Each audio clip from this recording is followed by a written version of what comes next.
Hello everyone, I Professor Aditya Agrawal heartily welcomes you to my YouTube channel of Quantity Survey and Costing। ये आज हमारा video और इस lecture का last part है, जिसके अंदर हमको क्या करना है। हमने लास्ट टाइम करा था first class brick work in superstructure. यहाँ तक हमने ब्रिक की जुड़ाई कर दी थी। अब हमको क्या करना है, यहाँ पे इसको प्लास्टर करना है। हमको क्या करना है, सीमेंट मोटार का प्लास्टर करना है। तो अब हम इसको प्लास्टरिंग करेंगे, ठीक है। तो अब हमारे पास नेक्स्ट और लास्ट हेडिंग आती है सीमेंट प्लास्टर इन सीमेंट प्लास्टर रेशो 1:6 इन सुपरस्ट्रक्चर, ठीक है। अब हमको क्या करनी है, इसकी प्लास्टरिंग करनी है। तो प्लास्टरिंग कहां पे करनी है। सबसे पहला प्लास्टर आएगा रूम 1 रूम 2, ठीक है। तो सबसे पहले प्लास्टरिंग होगी रूम नंबर 1 में। इसमें दो हेडिंग आएगी, लॉन्ग वॉल शॉर्ट वॉल, ठीक है। फिर same room number 2 long wall short wall, okay. फिर रूम नंबर 3 आप देख सकते हैं, रूम नंबर 3 यहां पे तो सिर्फ और सिर्फ शॉर्ट वॉल है, तो यहां पर आएगी शॉर्ट वॉल। फिर कहां करनी है प्लास्टरिंग, सर्कुलर सेक्शन में। नेक्स्ट हेडिंग आएगी सर्कुलर सेक्शन, ठीक है। फिर नेक्स्ट वरांडा के पिलर्स, कितने पिलर्स है, 1 2 3 4। तो यहां पर आएगा नेक्स्ट वरांडा पिलर्स। जहां जहां पे हमने ईंट की जुड़ाई करी थी, फर्स्ट क्लास ब्रिक वर्क करा था, वहीं पे सभी दूर प्लास्टर भी आएगा। वरांडा पिलर्स के बाद हमने क्या लिया था, वरांडा की लॉन्ग वॉल और ये वाली शॉर्ट वॉल, मतलब वरांडा फ्रंट वॉल और veranda front wall and veranda back wall. तो यहां पर हमको क्या करना है, हमको प्लास्टरिंग करना है, ठीक है। चलो, लॉन्ग वॉल कितनी है, 1 और 2।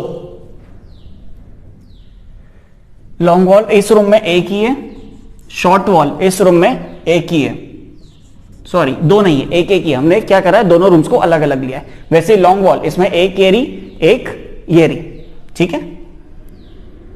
रूम नंबर 2 एक।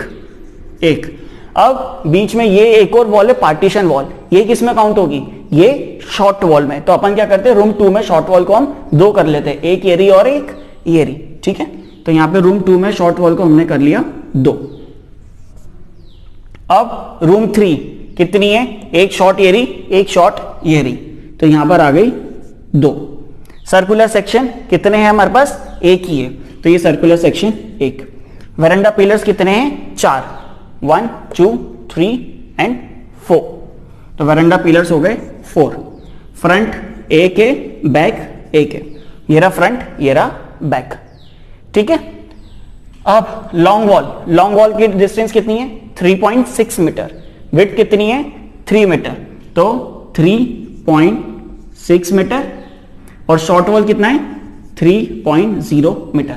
जितना लंबा रूम है, जितनी उसकी लेंथ है, उतनी पूरी दूर हमको प्लास्टर करना है, ठीक है। विड्थ तो आएगी नहीं, क्योंकि प्लास्टर में विड्थ नहीं होगी, एक पूरी वॉल पर ही होगा। और हाइट कितनी आ जाएगी, 3 मीटर, ओके। सेम रूम 2 में भी सेम डायमेंशन से 3.6 3 मीटर 3 मीटर, ठीक है। रूम 3 शॉर्ट वॉल, ये डिस्टेंस कितना है, 2.4 मीटर, तो 2.43 मीटर, ओके।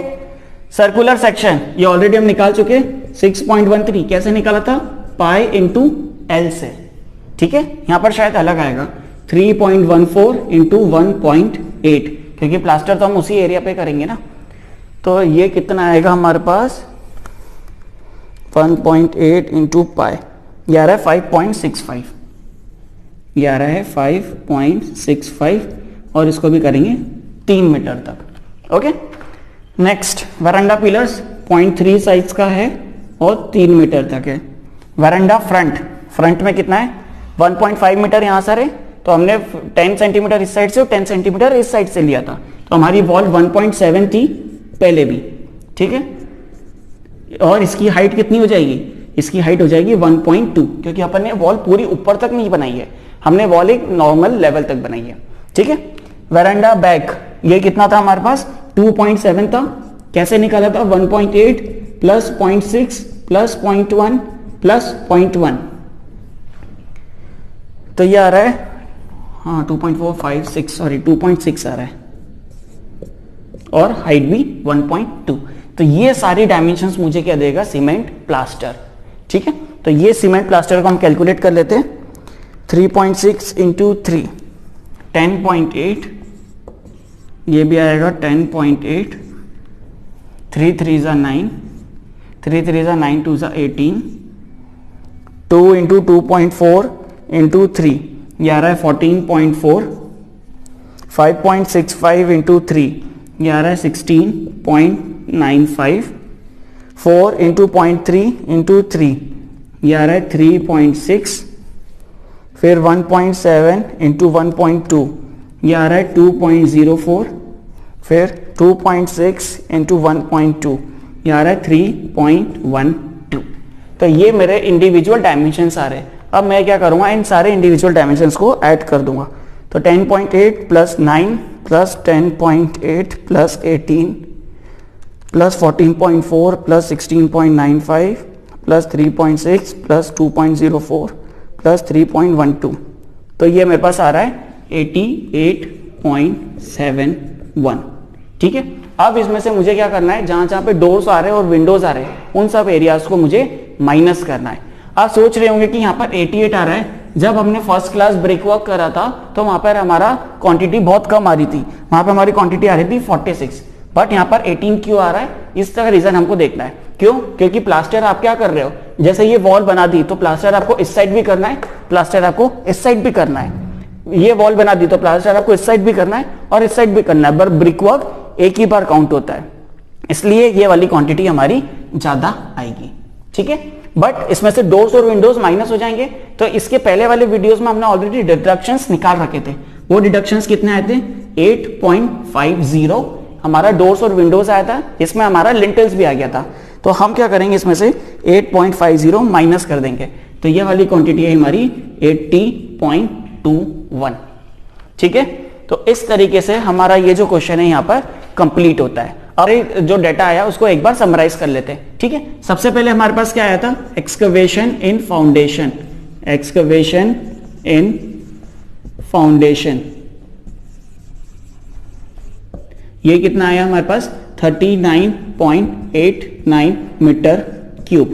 ठीक है, फिर सेकेंड कॉन्क्रीट टॉपिक था हमारे पास लाइम कॉन्क्रीट इन फाउंडेशन, ये क्वांटिटी कितनी आई थी 10.79 मीटर क्यूब। ओके, थर्ड हमारे पास था इसके अंदर first class brick work, first class brick work in substructure, ये क्वांटिटी कितनी आई थी हमारे पास 17.356 मीटर क्यूब।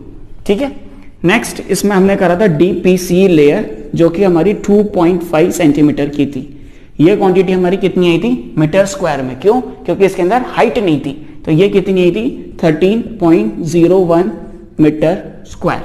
ठीक है, नेक्स्ट इसमें हमारे पास आया था फ्लोरिंग, हमने फ्लोरिंग की क्वांटिटी को कैलकुलेट करा था। फ्लोरिंग की क्वांटिटी हमने कहीं लिखी है क्या, या 43.97 मीटर स्क्वायर, इतनी हमको फ्लोरिंग लग रही है। ठीक है, नेक्स्ट हमने करा था first class brick work in superstructure, मतलब जमीन से ऊपर, वो कितना आया था 46 माइनस 8, ये कितना आ रहा था 38 पॉइंट समथिंग कुछ आ रहा था। ओके, नेक्स्ट लास्ट टॉपिक था हमारा सीमेंट प्लास्टरिंग इन ब्रिक वर्क, जो कि हमारा रेशियो था 1:6 का, ये कितनी आ रही थी quantity 80 point something metre square में। तो अब आपके पास सारी क्वांटिटीज इजीली कैलकुलेट हो चुकी है। अब इन सारी क्वांटिटीज को आप रेट से मल्टीप्लाई कर देंगे तो आपको क्या मिल जाएगा, आपके ओवरऑल बिल्डिंग का एस्टीमेट प्रिपेयर हो जाएगा। तो आई होप आपको चारों पार्ट समझ में आए होंगे। फिर भी अगर आपको कुछ क्वेरीज आती है किसी भी पार्ट में, so you are most welcome with the comments.